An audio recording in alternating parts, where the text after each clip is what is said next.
Good evening, everyone. I'm Marcia Zach. Good evening. Zachs, Chair of the Ithaca Area United Jewish Community. Thank you for coming to our 6th annual community-wide Holocaust commemoration program. This evening, we'll be hearing from Gale Halpern and Rita Melen, both second-generation descendants of Holocaust survivors. Gale established the Holocaust Speakers Bureau of the Ithaca Area United Jewish Community, and Rita Melen has been speaking for many years in our local schools. Thank you, Gale and Rita, for making it possible for high school and middle school students to learn directly about the Holocaust by hearing the stories of the descendants of Holocaust survivors in their classrooms. As in previous years, local Holocaust survivors and children and grandchildren of survivors will lead us in a memorial candlelight ceremony. New to our program this year is the recognition that many elderly Holocaust survivors are in very constrained financial straits, often not able to afford medication, adequate food, heat, and shelter. With this in mind, we will be hearing from Shelley Wernick about the JFNA, Jewish Federation of North America program, providing assistance to these survivors. We thank you in advance for making a donation online in support of these survivors. A link will be provided later in the program when we hear from Shelley. Before we get right into our program, I would like to extend a number of thank yous. Thank you to all of our board members and especially to Sherry Negria for organizing our program tonight.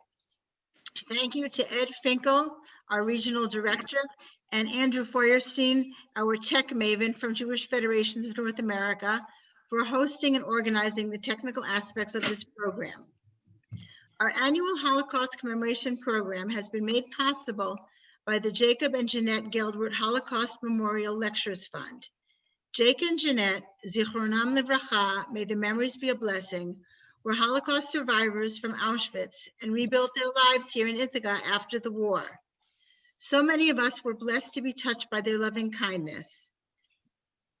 After their passing 5 years ago, Joseph and Ella and their families, their children and their families, provided this gift, and we're honored to have them with us tonight. And now, without further ado, thank you all for joining us. It is customary at Yom HaShoah to light 6 candles commemorating the 6 million whose lives were lost in the Holocaust. Tonight, we have 6 descendants of Holocaust survivors who all have a connection to Ithaca and who will all light memorial candles in their homes. I would like to ask Anne Costello to light the first candle.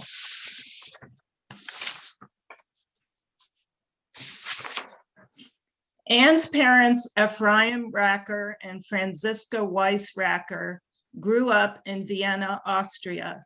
They met there in medical school. After Hitler came into Austria, they studied hard to take and pass the exams to graduate from medical school and left Vienna in 1938. Their diplomas were stamped with swastikas. They had to attest that they would not practice in Hitler's territories, which then included Austria. First, they were in Great Britain before coming to the United States. After coming to this country, they both trained as physicians. They married in 1945. Ephraim subsequently became a research biochemist, coming to Ithaca in 1966 as the Albert Einstein Professor of Biochemistry at Cornell. Franziska was the medical director of the rehabilitation unit at Cayuga Medical Center and Special Children's Center, which honored her by subsequently changing its name to Racker. Anne is a physician who lives in Ithaca. All right. I can't tell you. I don't know. The first box on the left. Do you see me? Do you see the window? Could we ask everybody to please mute yourself while we do this ceremony? Thank you. I would now like to ask Shawnee Abel to light the second candle. There should be a red and white. Hey.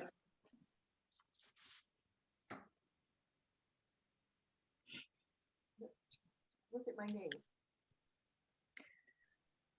Shawnee? Yeah. Okay. Okay, there you are.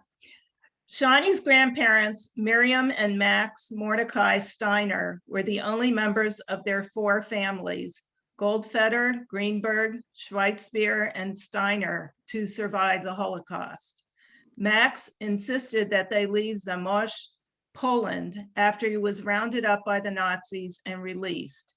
They left parents, siblings, aunts, uncles, nephews, cousins, and joined the exit of the Soviet army from Poland. In Russia, they were shipped off to Siberia, where many survivors managed to evade the Germans and live. After the war, they spent 3 years in a displaced persons camp before moving to Canada.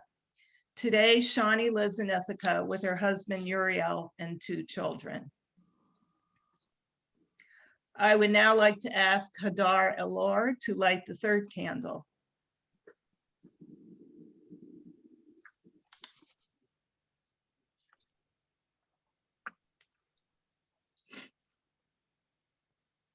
Hadar?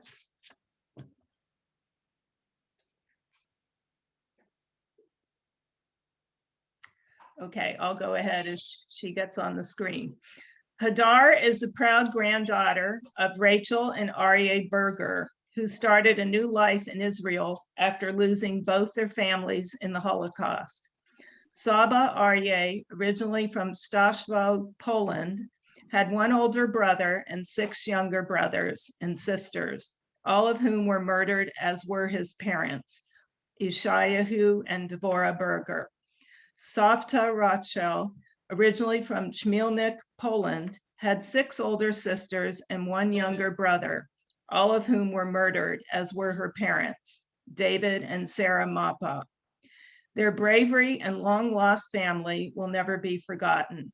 Today, Hadar lives in Ithaca, there she is, with her husband Yotam and 2 daughters, and she is currently a postdoc in the Department of Computer Science at Cornell. I would now like to call Carl Zabel to light the 4th candle.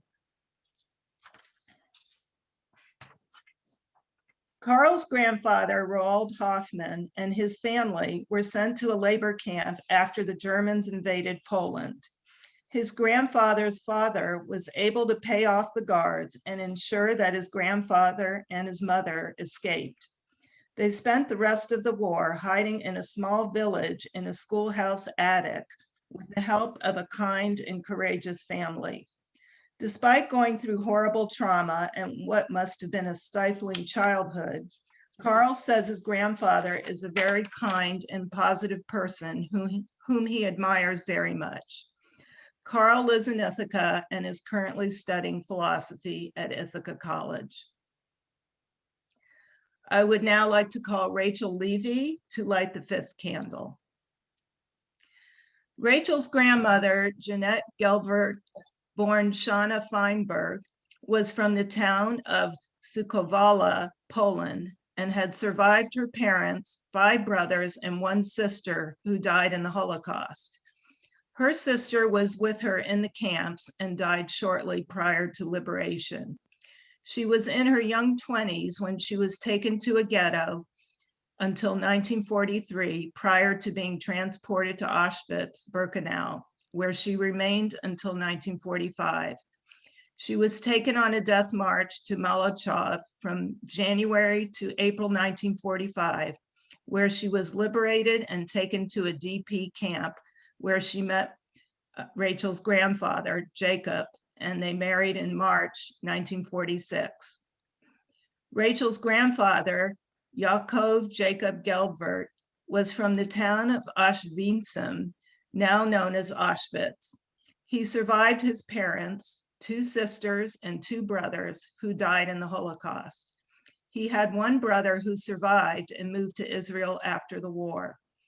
During the war, he, along with his family, was first placed in a small ghetto near his home prior to being taken to work in various slave labor and concentration camps. He was liberated from Buchenwald.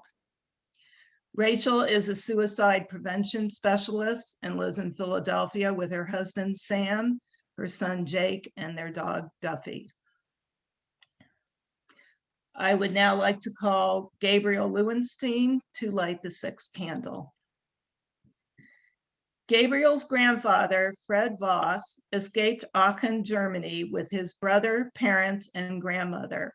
They forged travel visas and fled to London, then to New York. He joined the US Army, returned to Europe, and helped liberate France and Germany from Nazi control. Gabriel's grandmother, Ilse Voss, escaped Vienna, Austria. After the Nazis evicted Ilse's family from their home, Ilse and her mother escaped to England on sponsored work visas. Ilse's father, Ignaz, and her 12-year-old brother, Kurt, planned to join them, but were deported to the Wusch ghetto and did not survive. Ilse and Fred met in London, made their life in America, and raised two children, Cliff and Claudia. Fred passed away in 2019 at the age of 99, and Ilse recently celebrated her 100th birthday in Ithaca. Gabriel is Claudia's middle son, and he lives in New York City, just blocks from where Fred and Ilse began their new life after the war, and works in government and politics.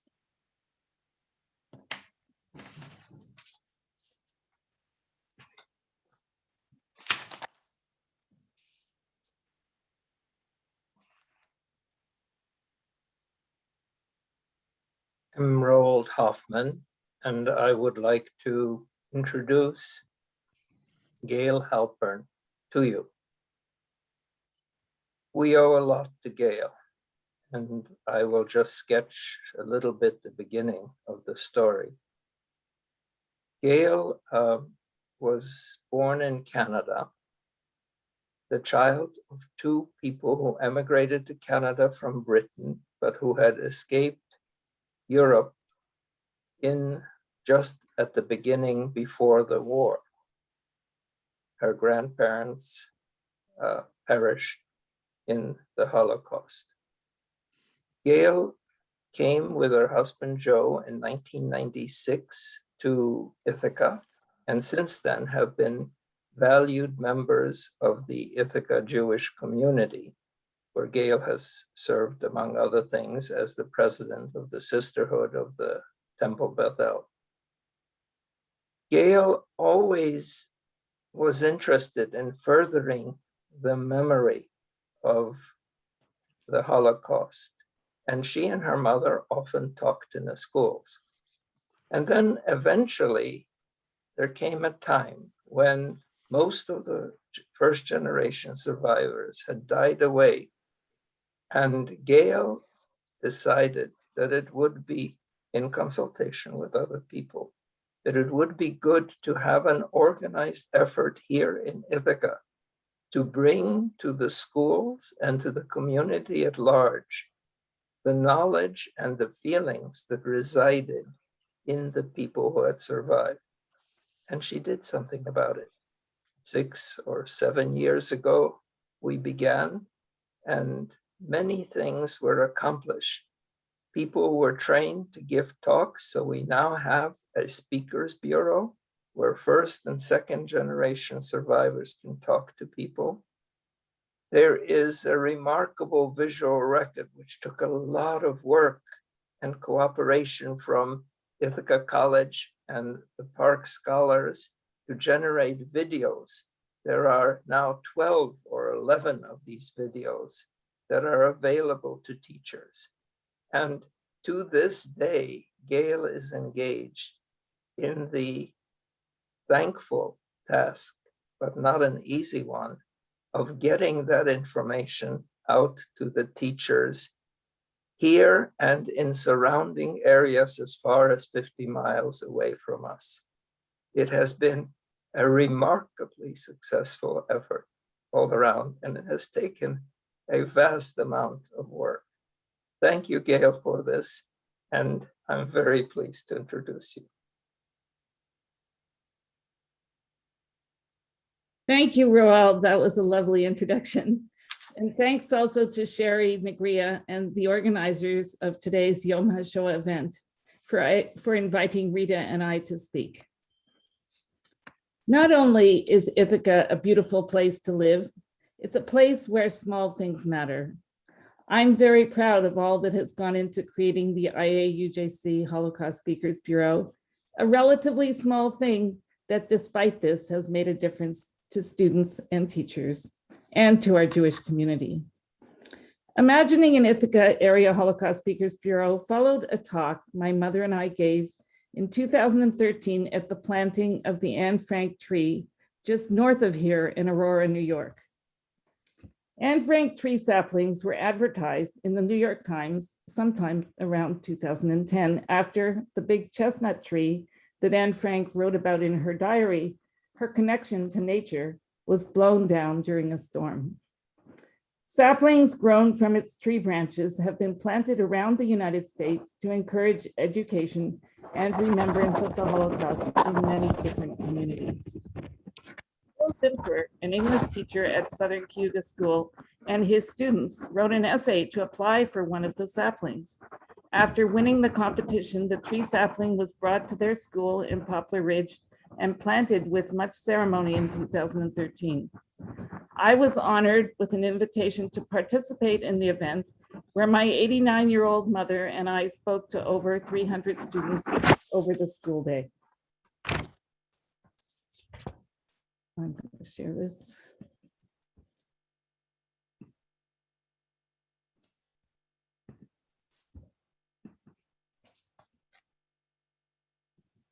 Can you see that? Okay. My mother, this is my mother, Laura, when she was 7 years old. My mother, Laura Gotthelf, was born in Frankfurt, Germany, and grew up about 10 city blocks from where Anne Frank spent the first 4 years of her life. My mother was only 9 years old when Hitler came to power. In 1933, typical for her age, she enjoyed riding her bike to the park, visiting friends in her neighborhood, and walking on Saturday mornings to the liberal synagogue in the middle of town with her father. Sadly, as time progressed, the Nazis imposed more stringent rules on Jewish residents. My mother was forced to transfer from the public school near her home to an all-Jewish high school, and finally to no school at all once these were eventually closed. She was at home as Black uniformed Gestapo entered and ransacked her family's apartment and arrested her father, taking him to Dachau during Kristallnacht in 1938. In July of 1939, soon after her 15th birthday, my mother traveled alone on a Kindertransport train to live with a Quaker foster family in Northampton, England, never to see her parents again.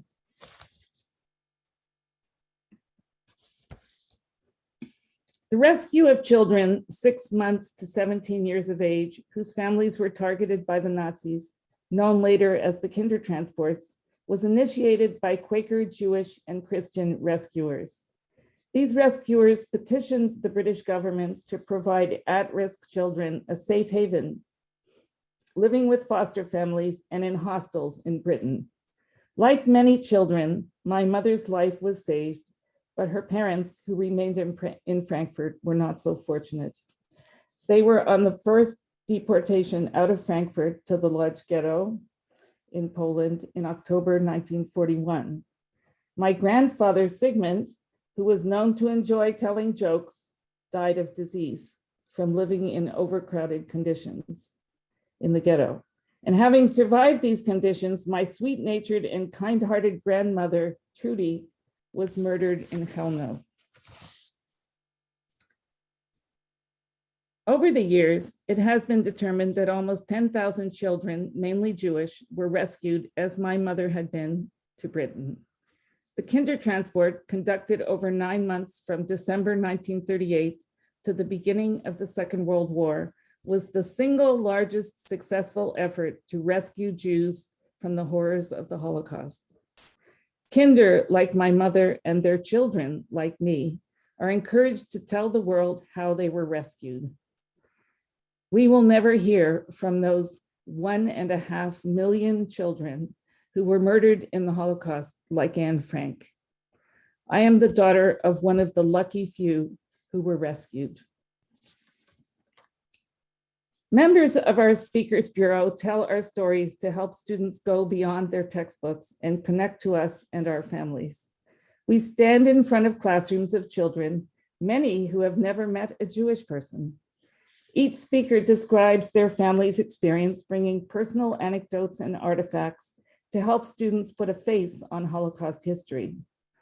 We use recorded testimonies, video clips, photos, books, and answer students' questions, ensuring that there is no doubt that the Holocaust really happened. We emphasize the role of rescuers and the consequences of being a bystander who did nothing.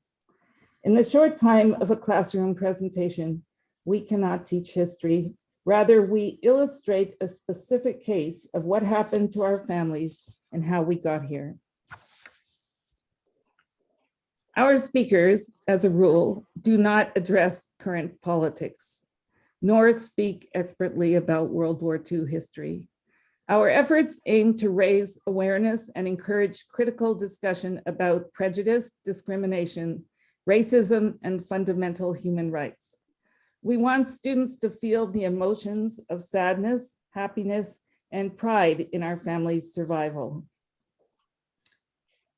Telling our family stories in schools connects students to us as individuals, as Jews, and as members of the local school, work, and caring community.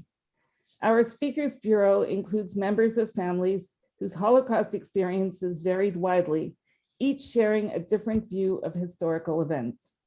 We have speakers whose families came from Poland, Croatia, Germany, Austria, and Belgium. Our recorded stories include events in Hungary, Switzerland, and France. No one left unscathed, each with a different perspective and historical timeline. As the mother of 3 children who grew up in Ithaca, and as a child who did not know any of my 4 grandparents who were murdered, I have always been aware that one day time would run out on the survivors who stood in front of classrooms and gave students a firsthand retelling of the terrifying events of their lives.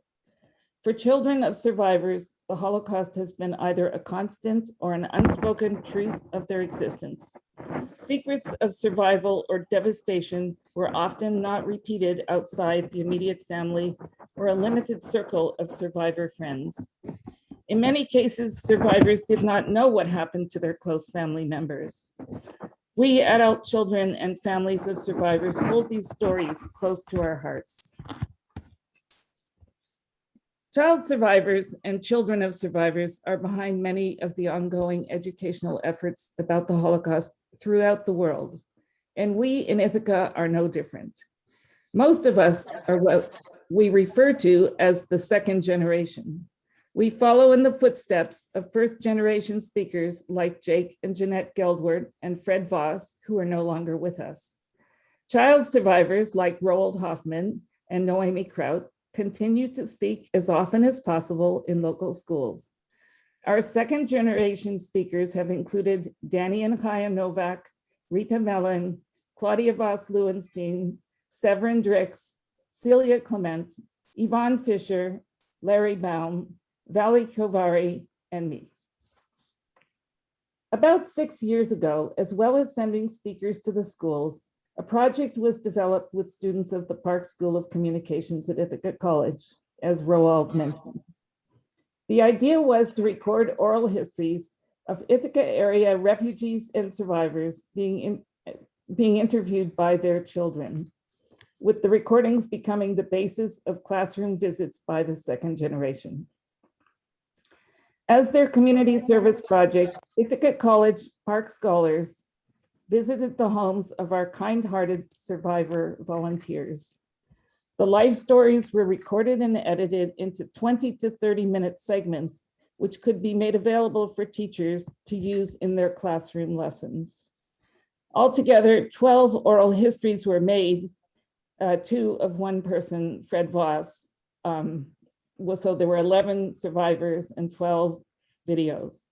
Today, these videos are available for educational use on the IAUJC website and as educator resources on the History Center of Tompkins County website. And I'm going to quickly share this just to show you where it is. Hopefully it'll.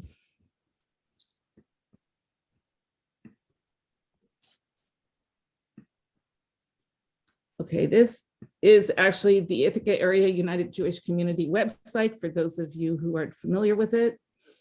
And we have a section under education called Holocaust Education. And within that, we have oral histories and books of local interest.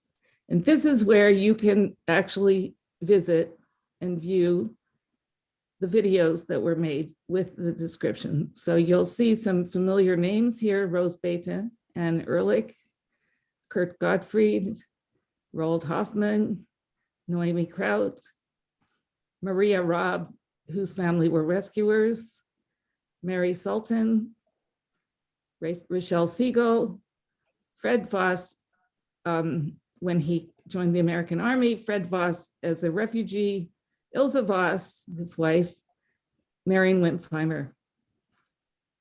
There are also, this is actually an old video that was put out by PBS, which we also have on there, which covers survivors from the Southern Tier. And then we have books of local interest. We have a link to From Auschwitz to Ithaca by Jake Geldwart. He had a writer work with him.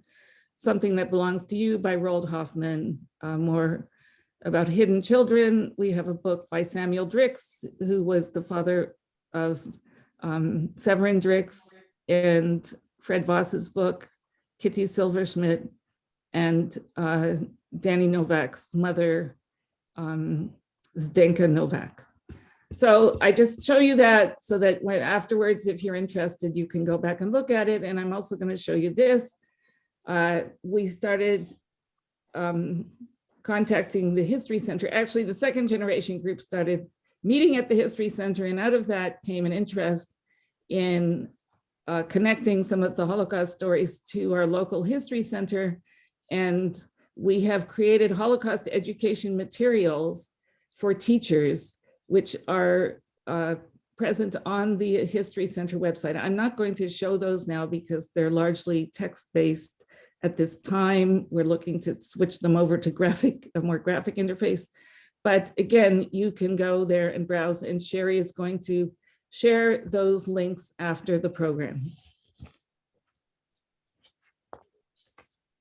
We are lucky that New York State is one of the 12 states which mandates familiarity with the Holocaust as part of a general education. In a 2018 Pew survey across all states, 2/3 of millennials were not familiar with Auschwitz. Not surprisingly, this ignorance is correlated with a general increase in Holocaust denial, anti-Semitism, and other hate-related crimes. Forming the Ithaca Area Holocaust Speakers Bureau was a community effort. It required the participation and support of speakers and our survivor community who were willing to be interviewed, work with each other and with students. I'm thankful to the teachers in almost every local school district who regularly book speakers. I'm indebted to members of our Jewish community, one being Barbara Nosanchuk, who introduced me to the founder of the Rochester Speakers Bureau and helped in brainstorming ideas, and to Roald Hoffman, who connected me with members of our community whose life stories could be recorded.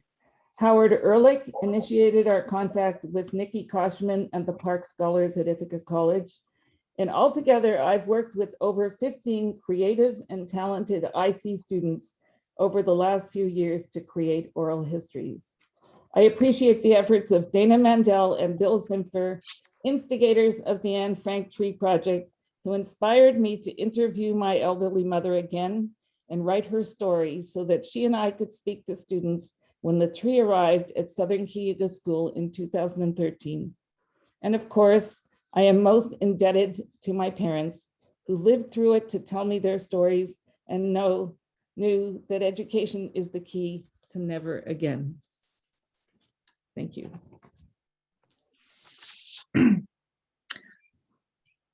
Okay, thank you, Gale. I'd now like to introduce Abi Gezint, a group that has been singing Yiddish songs together every Friday afternoon in Ithaca for about 3 years. Singing tonight will be Paula Winner, Karen Smith, Renata Schmidt, Edith McCrae, and Deborah Berman. They will sing 2 lullabies, Birds Are Napping That's okay. and Close Your Little Eyes, and then they will sing the partisan song. The songs are good, actually. Well, you should listen to Rita too. Her talk is fantastic. Sorry. I just want to add that these songs were written and sung during the Holocaust in ghettos and camps. And we're going to start with Stremlen Fegel, Birds Are Napping or Drowsing. Stremlen Fegel auf die Zweigen, schlaf, mein tired Kind, bei dein Wege laufen nahe, sitzt der Fremde und singt. Bei dein Wege laufen nahe, sitzt der Fremde und singt.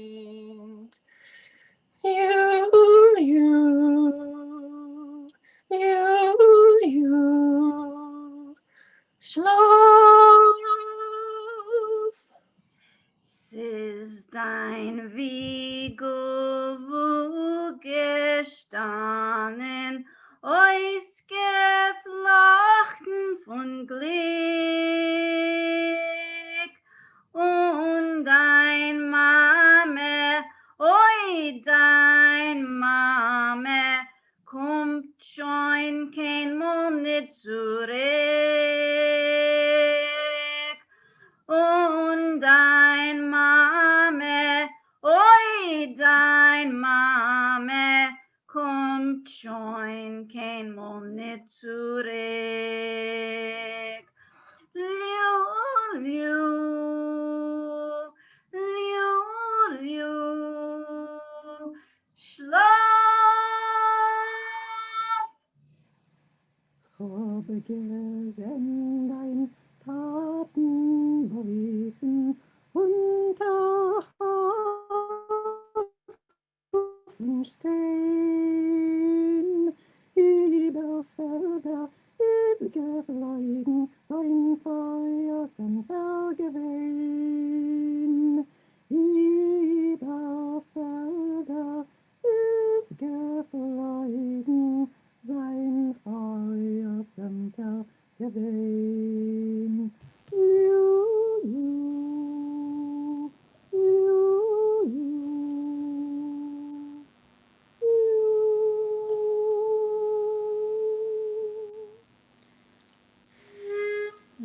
Our next song is Mach du die Egelach.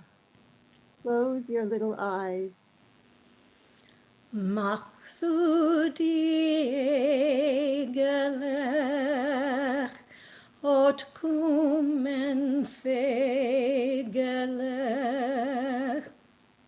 und kreisen darum,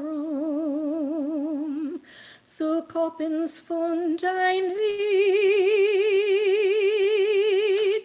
das Päckel in der Hand, das Haus in Asch und Brand. Mir losen sich mein Kind so hinglück. Die Welt hat Gott vermacht und ist Nacht.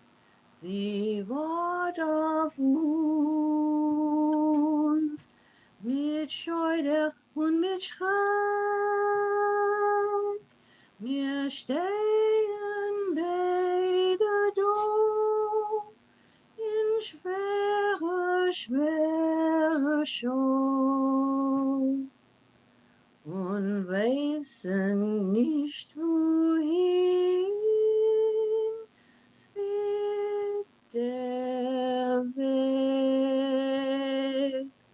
Men hat uns nacket bloß verjagt von unser Haus in Finsternis, getrieben uns in Feld Und Sturm, Hogelwind hat uns begleit, mein Kind. Begleit uns in em Abgrund und der Welt. The lyrics for the partisan song, inspired by the Warsaw Ghetto Uprising, were written by Hirsch Glick in 1943 in the Vilna Ghetto. Although he had to quit school at 13 to work in an iron factory, Glick was already a well-known and beloved poet when he died in the Estonian woods in 1944. It is traditional to stand for this song, and we've put the lyrics in chat. Please sing along while muted. Sag nicht keinmal, als du gehst den letzten Weg, wasch Himmeln bleien auf verstellen bläue Tag. Kommen weg nach unser ausgebänkte Show, Svetta poikt und unser Trott, wir seien da. Kommen weg nach unser ausgebänkte Show, Svetta poikt und unser Trott, wir seien da. In diesem tollen Land, des weißen Land von Schnee, wir kommen an mit unser Pein, mit unser Weh. Und wo gefahren ist, erspritzt von unser Blut. Sprotzen wird dort unser Glaube, unser Mut. Und wo gefahren ist, erspritzt von unser Blut. Sprotzen wird dort unser Glaube, unser Mut. Es wird die Morgenson begilden uns dem Heind, und den Nächten wird verschwinden mit dem Feind. Nur heut versammeln wird die Söhne in dem Kajor, wie ein Parol soll gehen das Lied von dort zu dort. Nur heut versammeln wird die Söhne in dem Kajor, wie ein Parol soll gehen das Lied von dort zu dort. Das Lied geschrieben ist mit Blut und nicht mit Blei. Es ist nicht kein Lied von a Vogel auf der Frei. Das hat a Volk zwischen fallen dick gewend. Das Lied gesungen mit ne Garnis in die Hand. Das hat a Volk zwischen fallen dick gewend. Das Lied gesungen mit ne Garnis in die Hand. Sag nicht keinmal, als du gehst dem letzten Weg, hat Himmeln bleien auf verstellen bläue Tag. Kommen wird nach uns der ausgebänkte Show, das Wetter bräugt an unser Trott, wir seien da. Kommen wird nach uns der ausgebänkte Show, das Wetter bräugt an unser Trott, wir seien da. You can find further information about our group and information about the songs we sing in the chat. Thank you.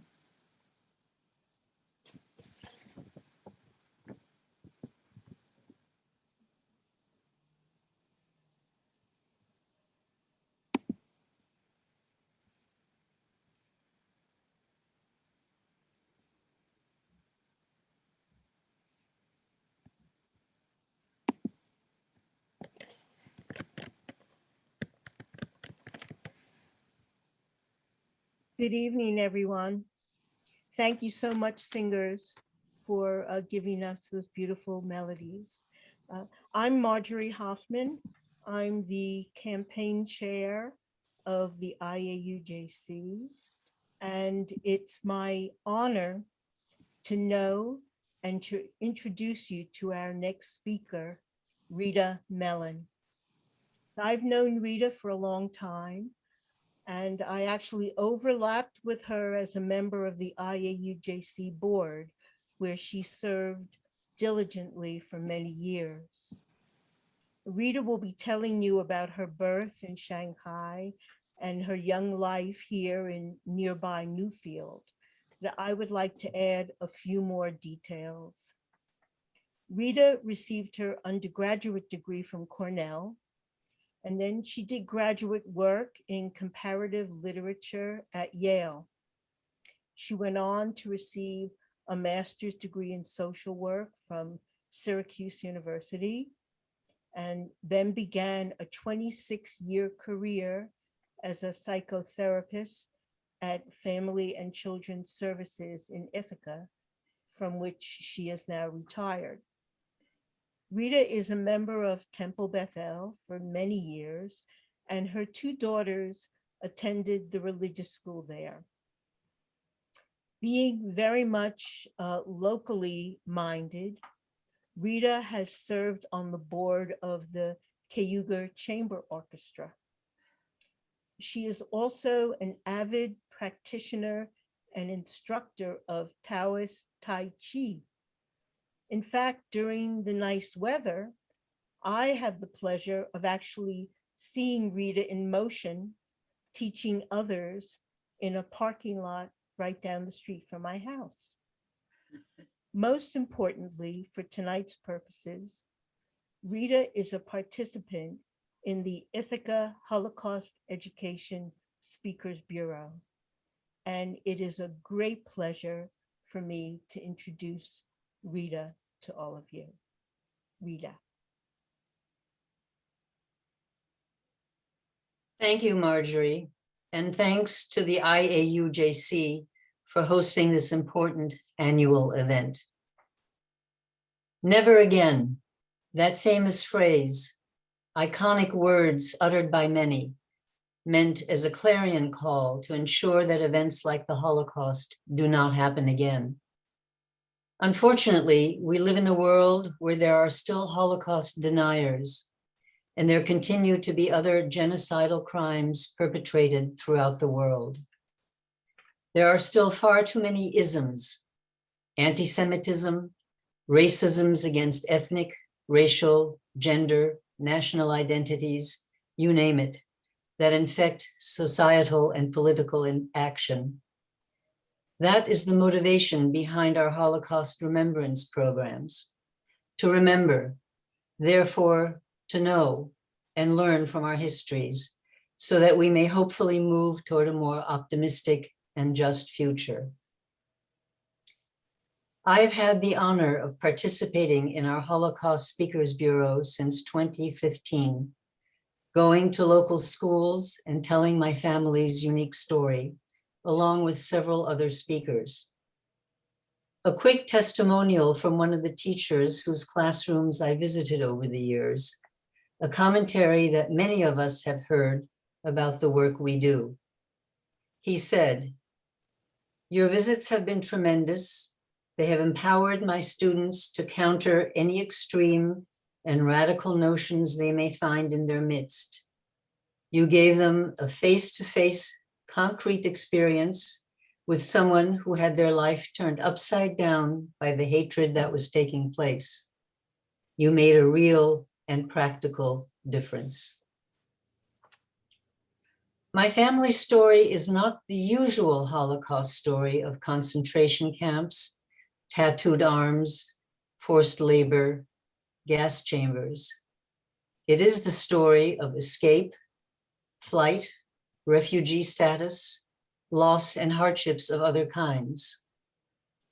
I was born in Shanghai, China, right after the war, because my parents had fled Nazi Germany in 1940 and spent the war years, plus a few more in China, until we were able to leave in 1951 on a long journey that ultimately landed us in the United States of America, to be precise, in Newfield, New York, just 10 miles south of Ithaca. Briefly, this is the story I tell the students, accompanied by a few family artifacts as show and tell, some of which I have organized into a little slideshow. So I will share my screen and we shall see what happens.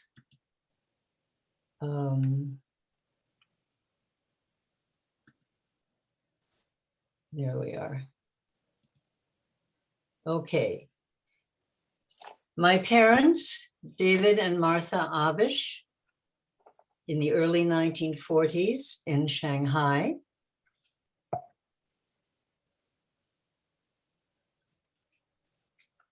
A main street in the Jewish ghetto of Shanghai.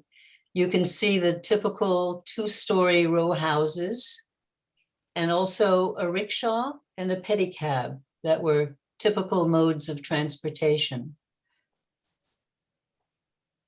A family photo album with a beautiful silk embroidered cover.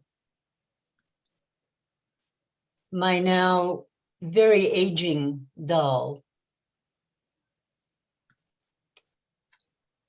Typical Chinese dinnerware with translucent rice pattern.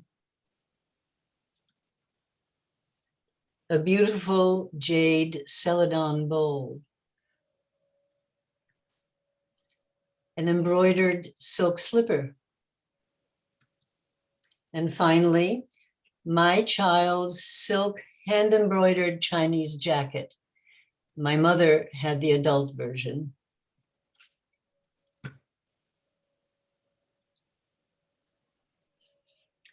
My parents, David and Martha, met in Berlin, Germany in the early 1930s.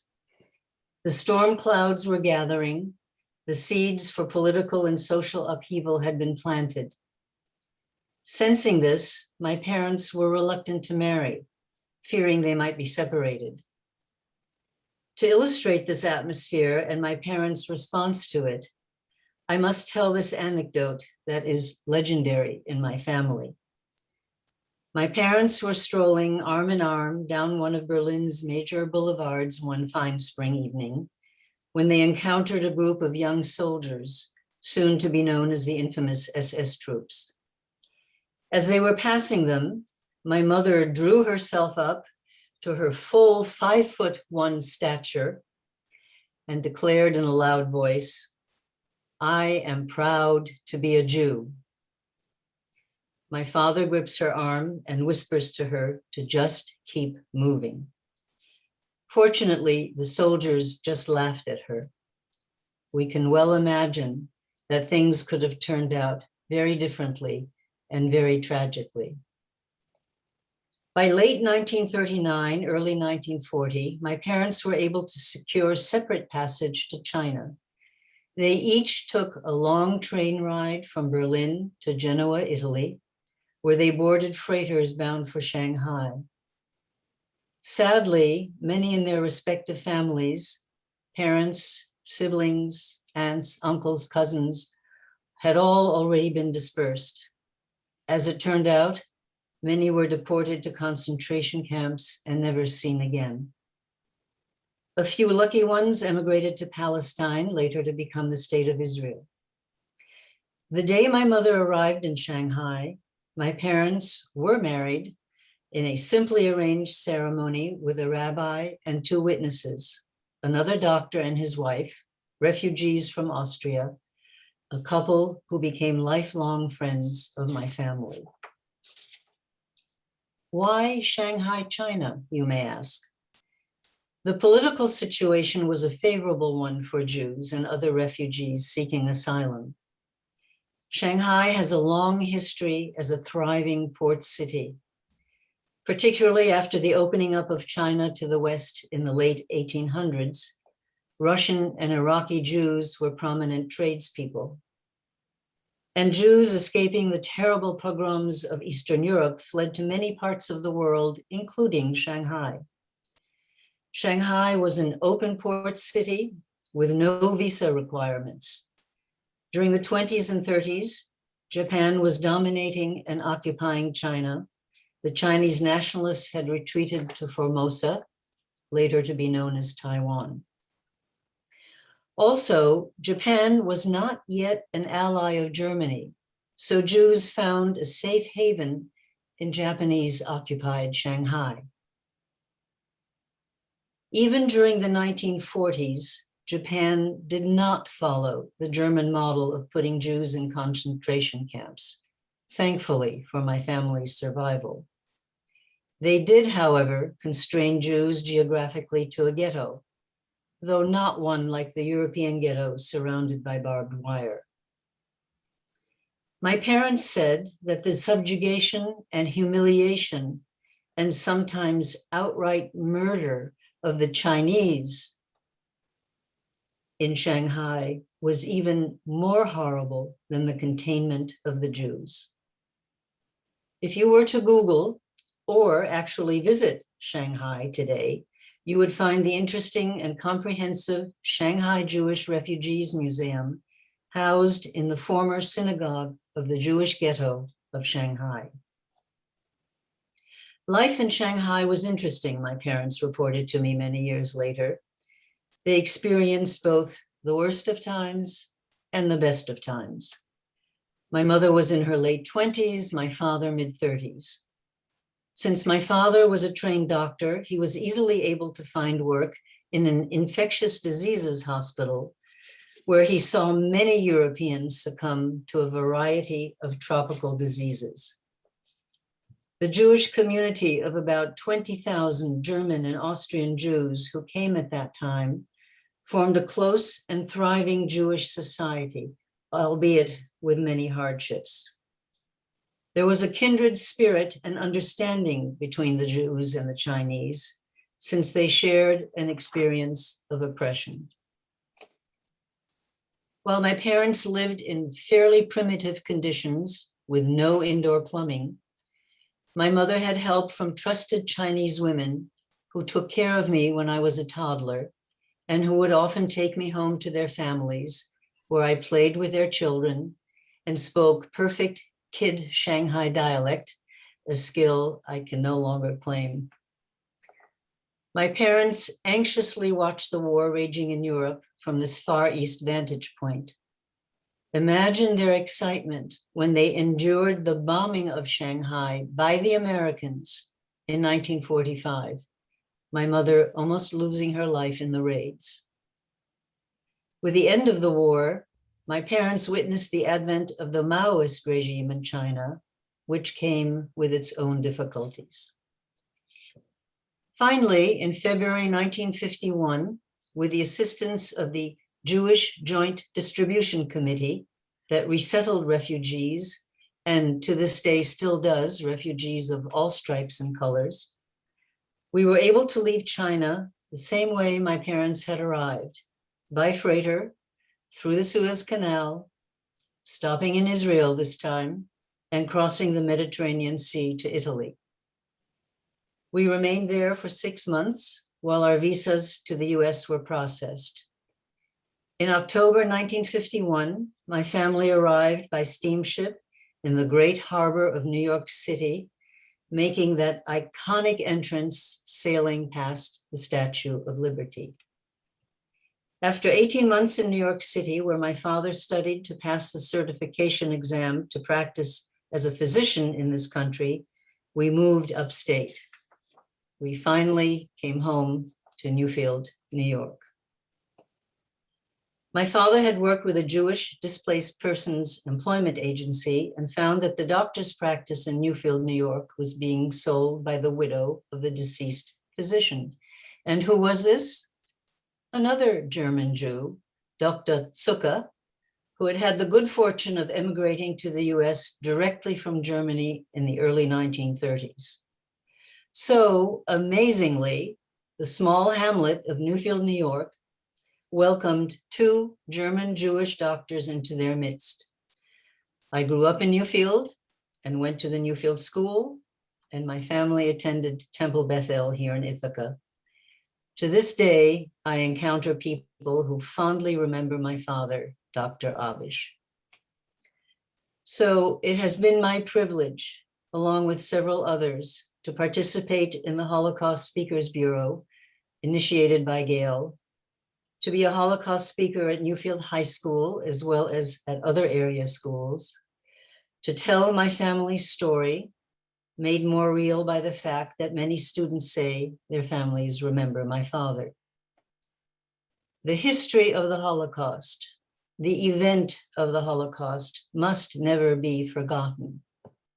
There can be no more powerful way to allow students in the area to experience this crucial history than through the presentation of our families' stories. Never again. Thank you.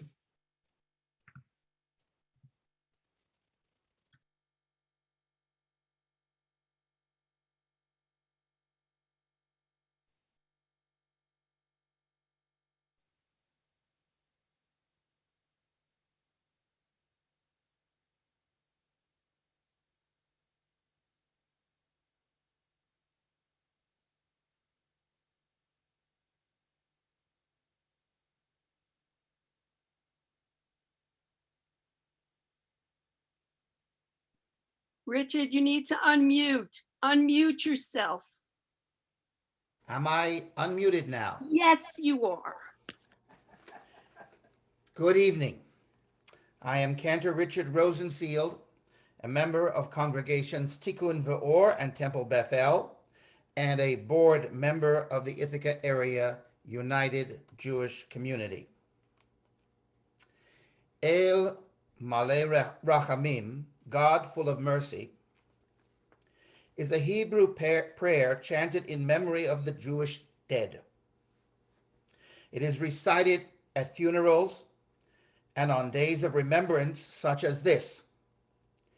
The text is modified to reflect the person or persons we are remembering and whose souls we honor. Here is a translation of El Malei Rachamim in memory of the 6 million.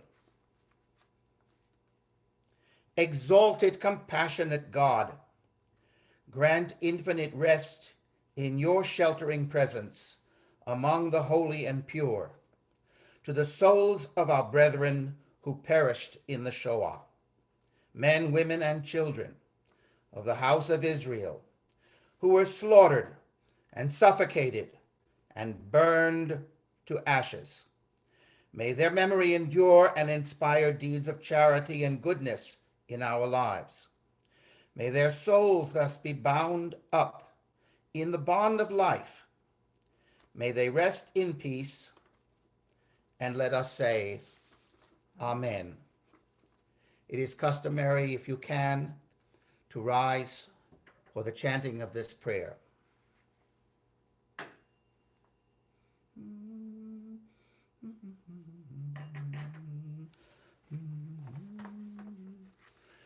El Malei Rachamim Shochein Bamromim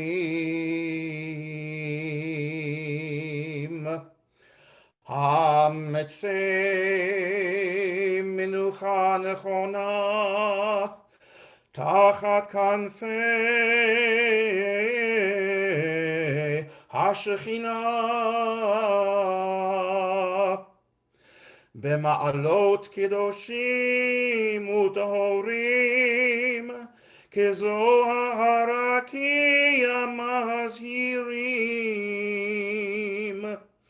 lenishmot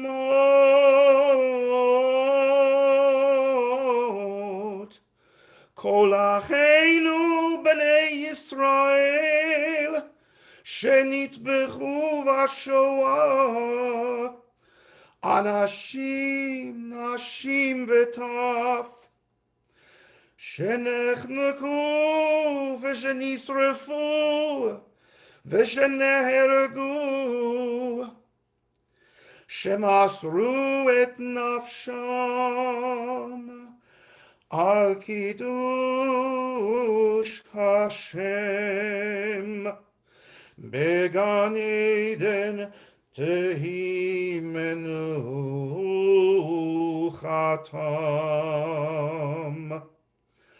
Anna Bal Haim Astireim Beseite Knafafecha Leolamim Utzror Bitzror HaChaim Et Nishmotehem Adonai Hu Nachlatam Ve'anuchu b'shalom al mishkavotehem Ve'nomar Amen.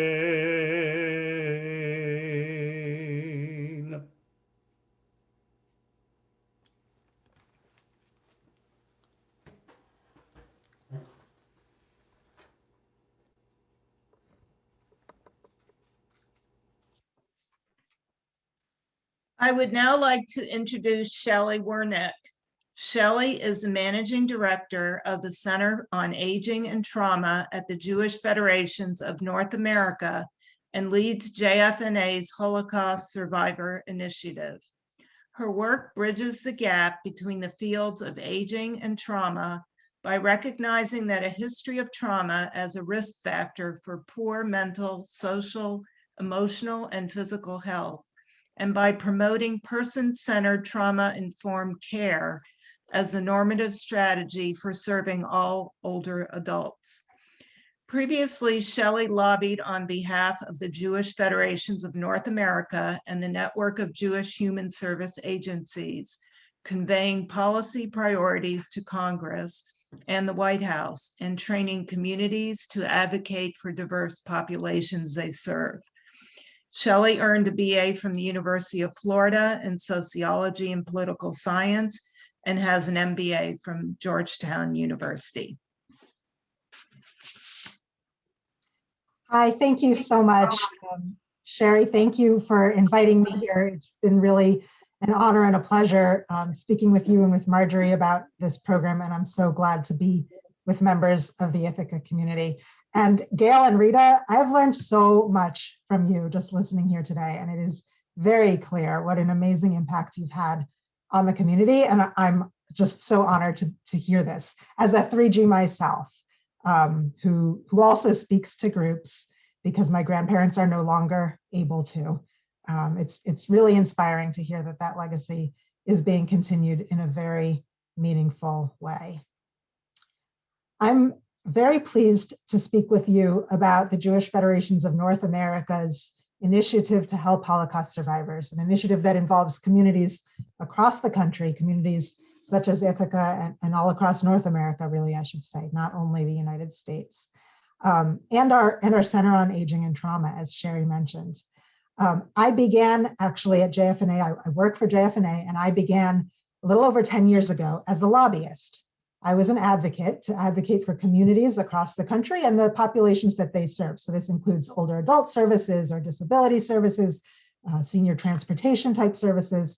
And in order to do this, in order to lobby Congress and the administration, I worked with the communities to hear about what was going on in their communities and hear about the needs.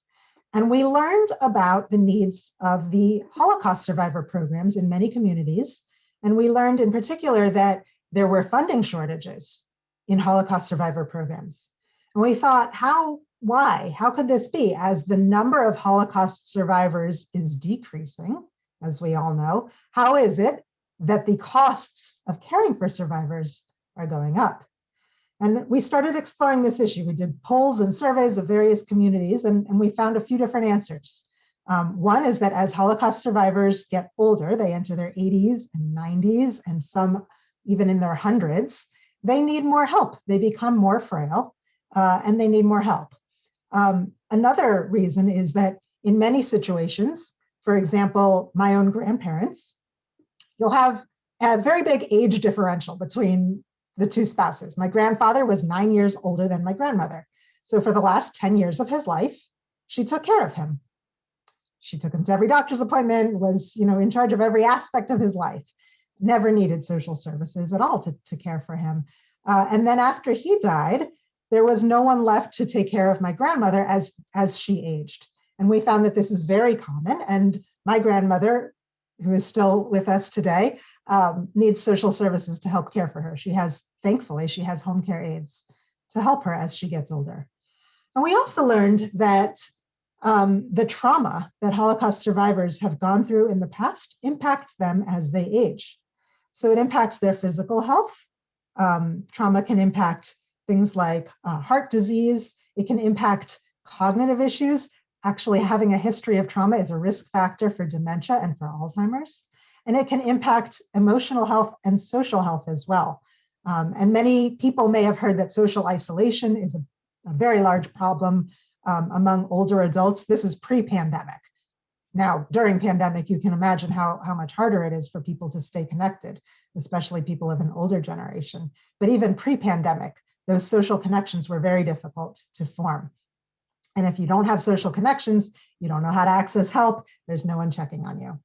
So we realized that the Holocaust survivor programs needed a lot of extra attention. And from my position as a lobbyist, I started speaking with members of Congress, members of the Obama-Biden administration, pretty much anyone who would listen to me. I was not in a fundraising position. I was in a lobbyist position, so that's who I spoke with. And we were able to get support among members of Congress to have a congressional resolution saying that we support that Holocaust survivors deserve to age in place with dignity, no money attached to it or anything like that, just to build support, to get people talking about the issue. And as we were doing that, we had a lot of luck, I should say, and help from a Holocaust survivor who ran into then Vice President Biden at a speaking event. And he pulled the vice president aside and he said, Mr. Vice President, there are Holocaust survivors who are in poverty. I'm okay, but there are others like me who need the help. Can you please do something about this? And the vice president was surprised to learn this. Actually, all the survivors that he knew were like Elie Wiesel and Tom Lantos, a former member of Congress who was a Holocaust survivor. They were doing fine financially. And so the vice president was surprised to hear this. He took it back to his staff, true to his word, and happened to be the same staff person who I had been speaking to about these very needs. And I still remember the phone call I got that day. She said, "Hi, Shelley, remember all of those things you were telling me about Holocaust survivors?" I said, "Yes, okay." She says, "The vice president is interested. Can you put all of that in a memo for me by tomorrow morning?" You got it, sure.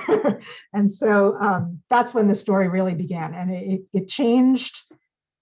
It's changing a lot. And I'll get into that right now, actually. The vice president launched an entire initiative. He got others from the White House involved. And he appointed a special envoy for U.S. Holocaust Survivor Services to speak with communities and learn about the needs. He launched a partnership between federations and the AmeriCorps Vista program. So we placed 12 full-time AmeriCorps volunteers, essentially, in Jewish family service agencies to help grow capacity to serve Holocaust survivors in poverty. And he also worked to put money in the federal budget, which then federations across the country lobbied for, and we were able to get appropriated. That money came in the form of a grant that the Jewish Federations of North America applied for in order to provide person-centered, trauma-informed care for Holocaust survivors. So we through this work, we learned there were some 80,000 survivors across the country.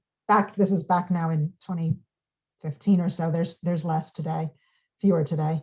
And about 35% were in poverty, which was unconscionable for us.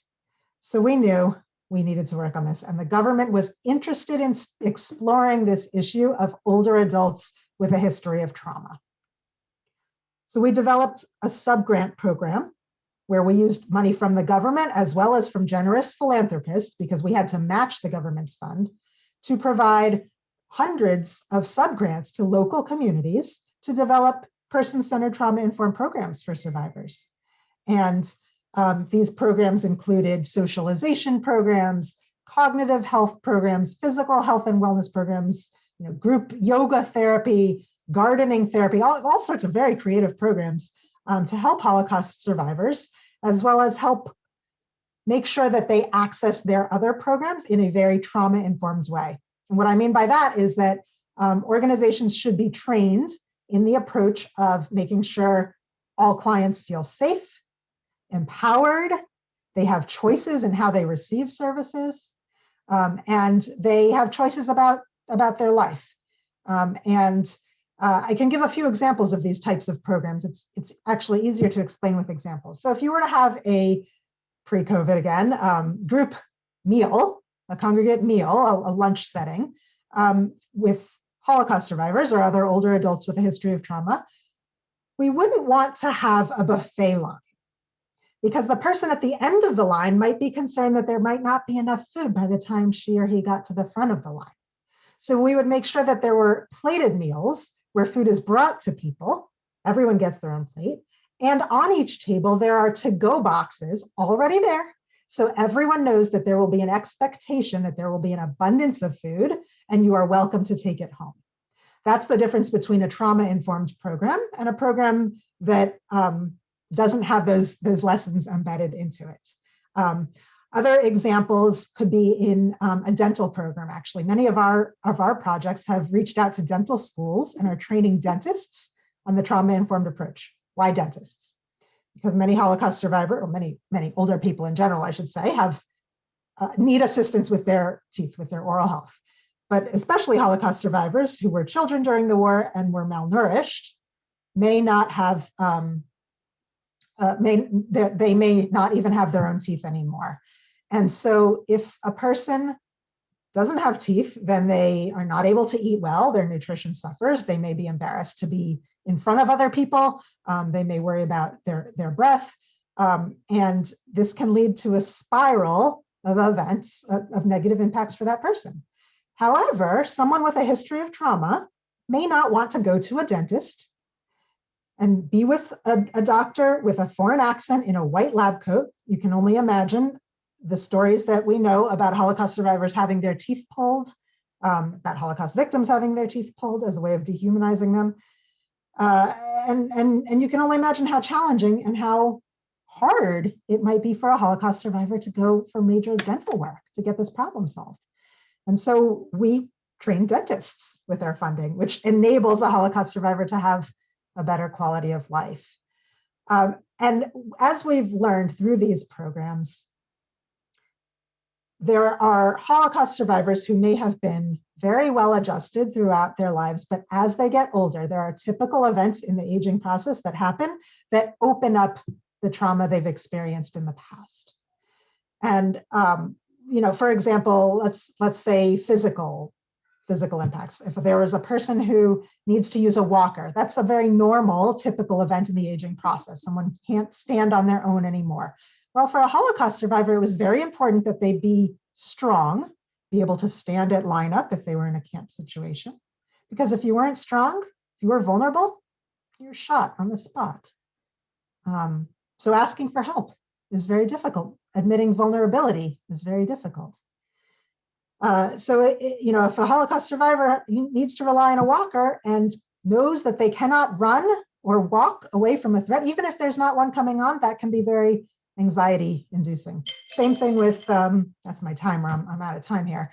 Same thing with if a Holocaust survivor, can't hear very well and needs hearing aids. That's those defense mechanisms that they used to rely on are no longer available to them. So we learned that this happens. And we've learned actually through our work that anywhere between 70 to 90% of all older adults have a history of trauma. 70 to 90%. That's not just Holocaust survivors. That's refugees, veterans, flood victims, earthquake victims, people who are survivors of domestic abuse, LGBT older adults, Native Americans, older Native Americans. There are so many groups of people who have a history of trauma who would benefit from this person-centered trauma-informed approach.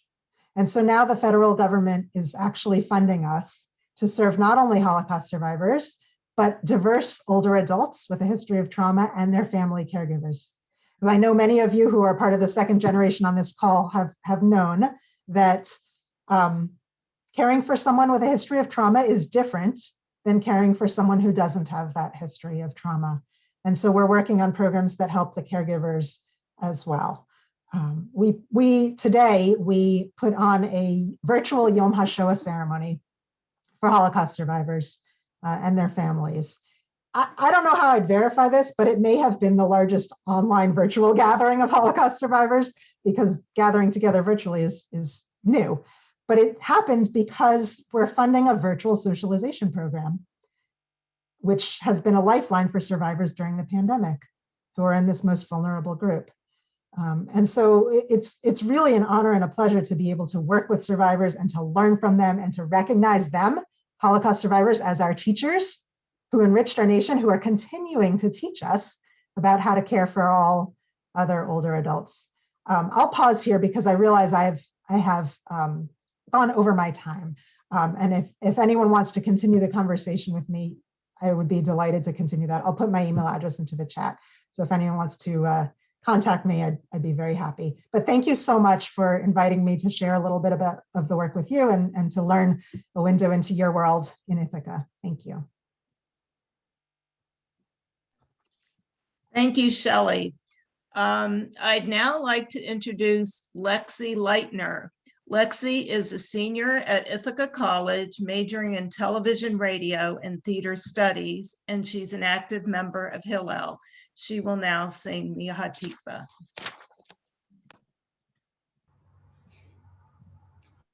Kol od balevav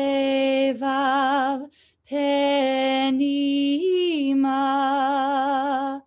nefesh Yehudi homia ulefate mizrach kadima Ayin letzion Sophia Od lo avda tikvatenu Hatikva bat shnot alpayim Liotam chofshi Be'artzeinu Eretz Zion Verushalayim Liotam Chovshi Be'artzeinu Eretz Zion Verushalayim.